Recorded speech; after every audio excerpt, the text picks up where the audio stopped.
Hello મિત્રો, progress કિચનમાં આપનું સ્વાગત છે। તમે મેથી અને પાલકની ભાજી તો બનાવતા જ હશો। આજે આપણે બનાવીશું અળવીના પાનની ભાજી।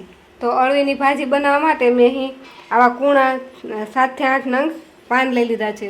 ભાજી બનાવવા માટે આપણે જે પાનની પસંદગી કરીએ થોડાક કૂણા હોય તેવા જ લેવાના, અને એમાંથી આ સાઈડની 2 નસ અને આ વચ્ચેની નસ, એ 3 નસને આપણે કાઢી નાખવાની। જો કૂણા પાન હોય તો આ નસ નહીં કાઢીએ તો ચાલશે, આ એક જાડી મોટી નસ હોય તે કાઢી નાખવાની। આ પાનને મેં પહેલાંથી જ ધોઈને કોરા કરી લીધેલા છે।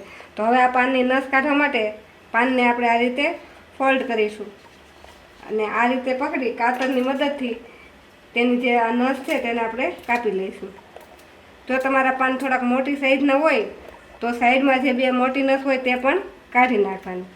આ રીતે નસ કાઢી વચ્ચેથી આપણે આ પાનને કાપી લઈશું। આ રીતે કપાઈ ગયા પછી આને ઉપર મૂકી આ રીતે ફોલ્ડ કરી તેને આ રીતે પતલી સ્લાઇસમાં કાપી લઈશું।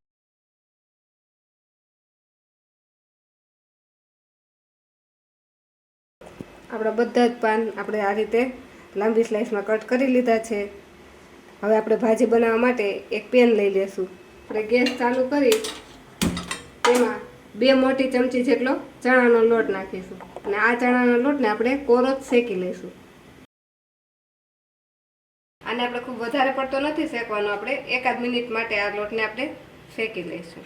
1 થી 1.5 મિનિટ જેવું થઈ ગયું છે અને આપણો લોટ સરસ શેકાઈ ગયો છે। તો આપણે ગેસને બંધ કરી અને આ લોટને આપણે એક ડીશમાં કાઢી લઈશું। હવે તે જ પેનમાં આપણે 2 ચમચા જેટલું તેલ ગરમ મૂકી દઈશું। આપણું તેલ ગરમ થાય એટલે તેમાં આપણે અડધી ચમચી જીરું નાખીશું। જીરું થોડુંક ફૂટી જાય એટલે તેમાં આપણે મેં 7 થી 8 નંગ લસણની કળીને આ રીતે ટુકડા કરી લીધા છે તે નાખીશું। લસણ આ રીતે થોડું ગોલ્ડન બ્રાઉન થઈ જાય એટલે તેમાં આપણે ચપટી હિંગ નાખી અને 1 નંગ જે ટમેટાની મેં આ રીતે પીસ કરીને લીધા છે તે નાખીશું।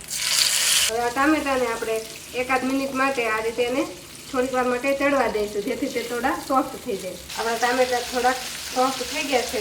હવે તેમાં આપણે અળવીના પાનને નાખી દઈશું।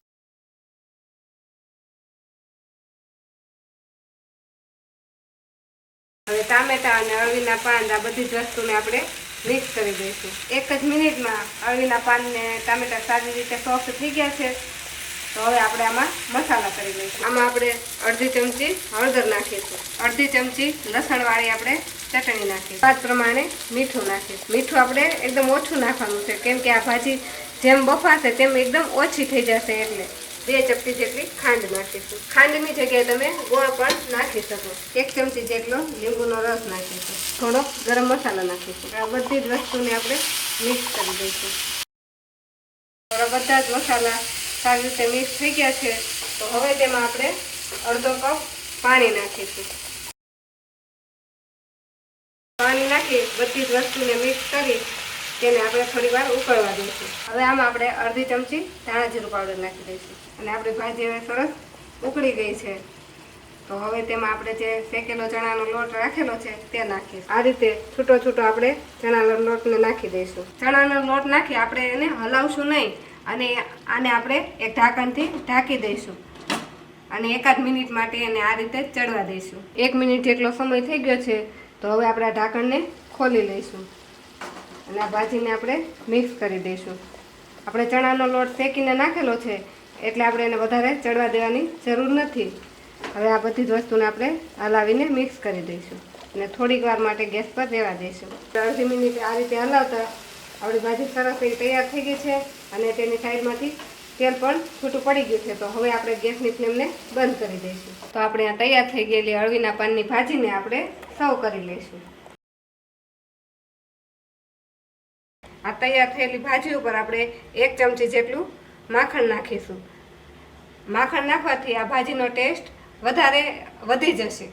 જો તમને અમારી આજની રેસીપી ગમી હોય તો અમારા વિડીયોને લાઈક કરો અને પ્રોગ્રેસ કિચન ચેનલને સબસ્ક્રાઈબ કરો।